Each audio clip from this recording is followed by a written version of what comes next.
Bien, familia. Aquí, por el nivel de sensibilidad y pedagogía social instructiva se nos imparte a nivel educativo, merece la pena prestar atención 5 minutos sobre el documento 125, cuando Jesús era aún un muchacho.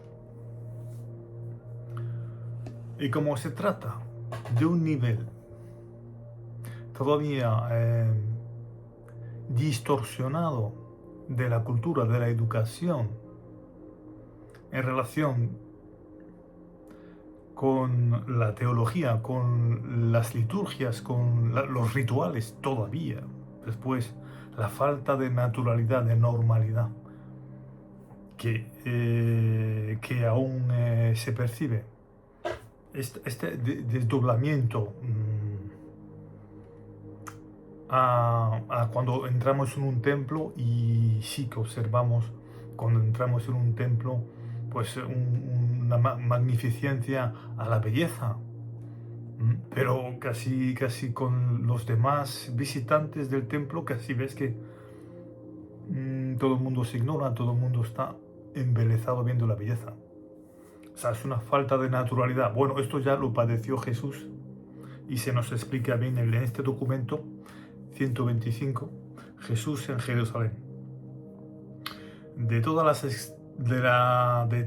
extraordinaria carrera terrestre de Jesús, ningún acontecimiento fue más atractivo, más humanamente conmovedor que esta visita a Jerusalén, la primera que recordaba la experiencia de asistir solo a las discusiones del templo. Le resultó particularmente estimulante y se grabó durante mucho tiempo en su memoria como el acontecimiento más importante del final de su infancia y del principio de su juventud. Esta fue la primera oportunidad que tuvo de disfrutar de unos pocos días de vida independiente, de oportunidad que tuvo de disfrutar de unos pocos días de vida independiente,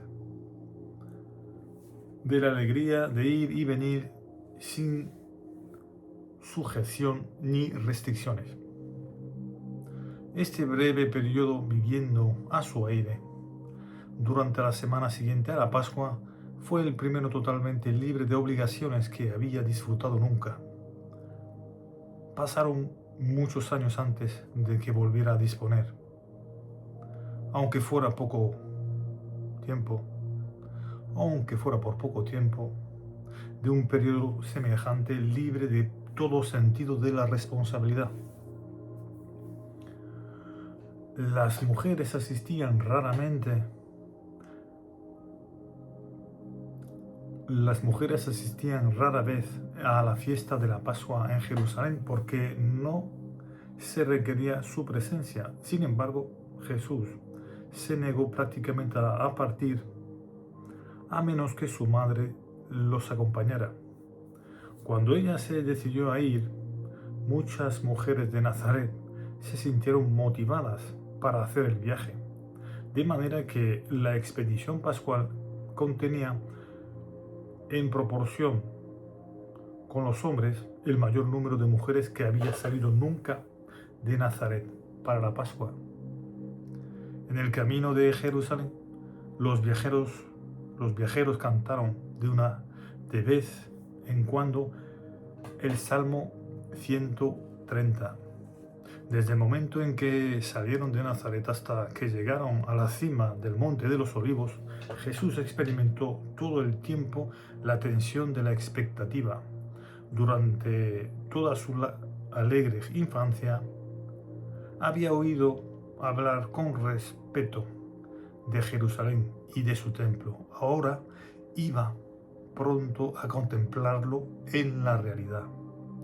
Visto desde el Monte de los Olivos y al observarlo más de cerca desde el exterior, el templo había colmado con creces lo que Jesús esperaba, pero una Una vez que traspasó las puertas sagradas, la gran desilusión empezó. En compañía de sus padres, Jesús atravesó los recintos del templo para reunirse con el grupo de los nuevos hijos de la ley, que estaban a punto de ser consagrados como ciudadanos de Jerusalén. Se sintió un poco decepcionado por el comportamiento general de la gente en el templo. Pero la primera gran conmoción del día se produjo cuando su madre los dejó para dirigirse a la galería de las mujeres. A Jesús nunca se le había ocurrido que su madre no lo acompañaría a las ceremonias de la consagración, y estaba completamente indignado porque ella tuviera que soportar una discriminación tan injusta. Estaba enormemente enfadado por esto, pero aparte de unas palabras de protesta a su padre, no dijo nada. Sin embargo, reflexionó profundamente, como lo demostraron sus preguntas a los escribas y educadores. Una semana después, participó en los rituales de la consagración, pero le decepcionó su naturaleza superficial y rutinaria. Echaba de menos aquel interés personal que caracterizaba a las ceremonias de la sinagoga de Nazaret. A continuación regresó para saludar a su madre y se preparó para acompañar a su padre en su primer recorrido por el templo y sus patios, galerías y corredores diversos. Los recintos del templo podían contener más de 200.000 creyentes a la vez. Y aunque la enormidad de estos edificios, en comparación con otros que hubiera visto antes, le causó una gran impresión, estaba más interesado en meditar sobre el significado espiritual de las ceremonias del templo y del culto asociado a las mismas. Aunque muchos rituales del templo impresionaron vivamente su sentido de la belleza y de lo simbólico, continuaban decepcionándole las explicaciones que sus padres le ofrecieron. Le ofrecían sobre el significado real de estas ceremonias, en respuesta a sus múltiples preguntas penetrantes. Jesús simplemente no podía aceptar unas explicaciones sobre el culto y la devoción religiosa, basadas en la creencia en la ira de Dios o en la cólera del Todopoderoso. Después de terminar la visita del templo, continuaron discutiendo estas cuestiones y su padre le insistía suavemente para que aceptara las ceremonias ortodoxas judías. Jesús se volvió repentinamente hacia sus padres, y mirando a los ojos de su padre de manera suplicante, le dijo: Padre, no puede ser verdad. El Padre que está en los cielos no puede mirar de ese modo a sus hijos desviados de la tierra. El Padre Celestial no puede amar a sus hijos menos de lo que tú me amas a mí. Por muy imprudentes que sean mis actos, sé muy bien que nunca derramarías tu ira sobre mí, ni descargarías tu cólera contra mí. Si tú, mi Padre terrenal, posees esos reflejos humanos de lo divino, cuanto más el Padre Celestial deberá estar lleno de bondad y rebosante de misericordia. Me niego a creer que mi Padre Celestial me ame menos que mi Padre terrenal. Cuando José y María oyeron estas palabras de su hijo primogénito, se quedaron en silencio. Nunca más trataron de cambiar sus ideas sobre el amor de Dios y la misericordia del Padre que está en los cielos. Jesús visita el templo. A Jesús le disgustó y le repugnó el espíritu de irreverencia que observó en todos los patios del templo que recorrió. Estimaba que la conducta de las multitudes en el templo no era consecuente con el hecho de estar presentes en la casa de su padre.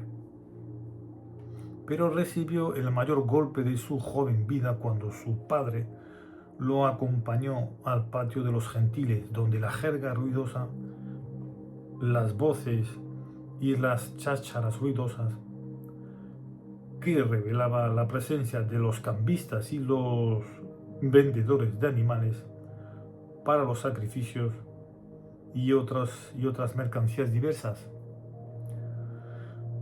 Pero por encima de todo, su sentido adecuado se vio ultrajado al observar a las frívolas cortesanas que se pavoneaban por este recinto del templo, iguales a las mujeres repintadas que había visto tan recientemente a una visita en Séforis.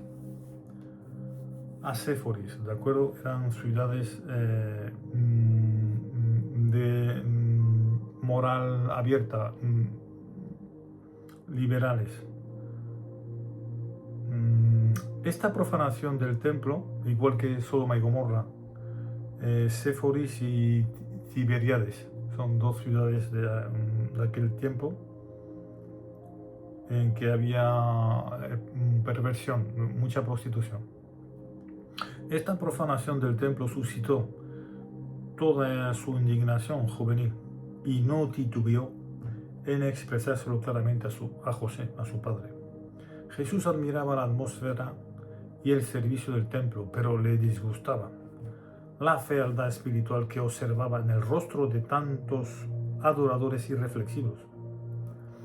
A continuación descendieron al patio de los sacerdotes bajo el borde rocoso delante del templo, donde estaba el altar, para observar la matanza de los rebaños de animales y las abluciones en la fuente de bronce para lavar la sangre de las manos ensangrentadas de los sacerdotes y el gemido de los animales agonizantes sobrepasaron lo que podía soportar este muchacho amante de la naturaleza. El terrible espectáculo descompuso a este joven de Nazaret. Se agarró al brazo de su padre y le rogó que lo sacara de allí. Regresaron atravesando el patio de los gentiles. Incluso las risas groseras y las bromas profanas que escuchó allí fueron un alivio después de lo que acababa de presenciar. José vio cuánto había afectado a su hijo los ritos del templo y lo llevó sabiamente a ver la hermosa puerta, la puerta artística hecha con bronce corintio. Pero Jesús ya había visto bastante para esta primera visita del templo. Regresaron al patio superior en busca de María y caminaron durante una hora al aire libre, lejos del gentío, mirando el palacio Asmoneo, la residencia imponente de Herodes y la torre de los guardias romanos. Durante este paseo, José explicó a Jesús que solo los vecinos de Jerusalén tenían permiso para asistir a los sacrificios diarios del templo y que los habitantes de Galilea solo venían al templo 3 veces al año para participar en el culto, en la Pascua, en la fiesta de Pentecostés, 7 semanas después de las Pascuas, entre paréntesis, y en la fiesta de los tabernáculos en octubre. Estas fiestas habían sido establecidas por Moisés. Analizaron a continuación las dos últimas fiestas establecidas, la de la dedicación y la de Purim. Después regresaron a su alojamiento y se prepararon para celebrar la Pascua.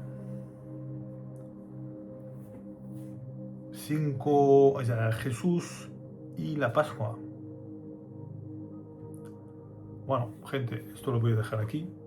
Lectura divina, fuente cósmica ocultada a la civilización, la vida y enseñanzas, como la narran inteligencias celestiales que estuvieron allí, puesto que son los residentes atemporales, o sea, los permanentes, personalidades que angelicales, voy a decir, ¿de acuerdo?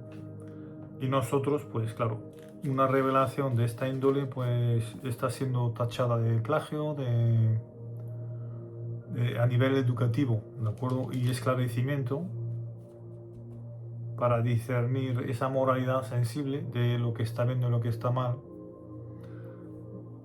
Pues bueno, si os lo leo, Jesús y la Pascua. 5 familias de Nazaret habían sido invitadas por la familia de Simón de Betania o se unieron a ellas para celebrar la Pascua. Simón había comprado el cordero pascual para todo el grupo. La masacre de un número tan enorme de estos corderos es lo que había afectado tanto a Jesús en su visita al templo. Habían planeado comer la Pascua con los parientes de María, pero Jesús persuadió a sus padres para que aceptaran la invitación de ir a Betania. Aquella noche se reunieron para los ritos de la Pascua, comiendo la carne asada con el pan ácimo y las hierbas amargas.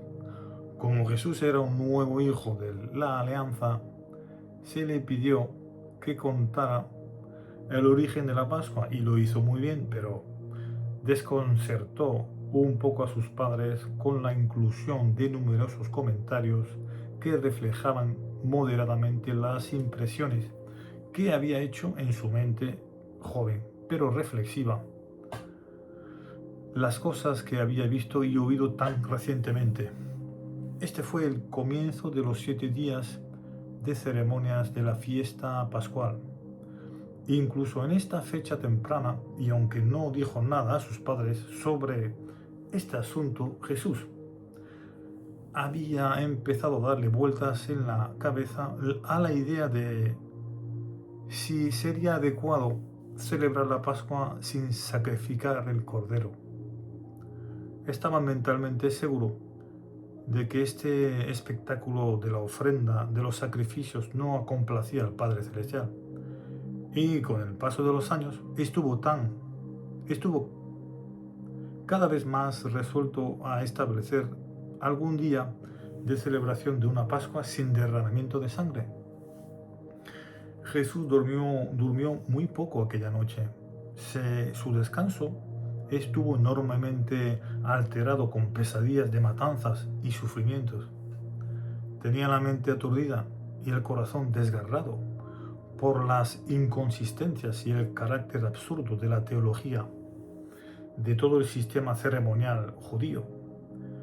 Sus padres durmieron poco también. Estaban muy desconcertados por los acontecimientos del día que acababa de terminar. Tenían el corazón completamente trastornado por la actitud del muchacho, que les parecía extraña y decidida. María experimentó una agitación nerviosa durante la primera parte de la noche, pero José permaneció tranquilo, aunque también estaba perplejo. Los dos tenían a hablar francamente con el joven de estos problemas. Aunque Jesús hubiera conservado gustosamente con sus padres si se hubieran atrevido a estimularlo. Los oficios del día siguiente en el templo fueron más aceptables para Jesús y contribuyeron mucho a mitigar los recuerdos desagradables del día anterior. A la mañana siguiente el joven Lázaro se hizo cargo de Jesús y empezaron a explorar sistemáticamente Jerusalén y sus alrededores. Gente, documento 125, Jesús en Jerusalén, libro Durantia, revelación de época, se nos oculta. Y yo sé de lo que hablo. Pasen felices estudios.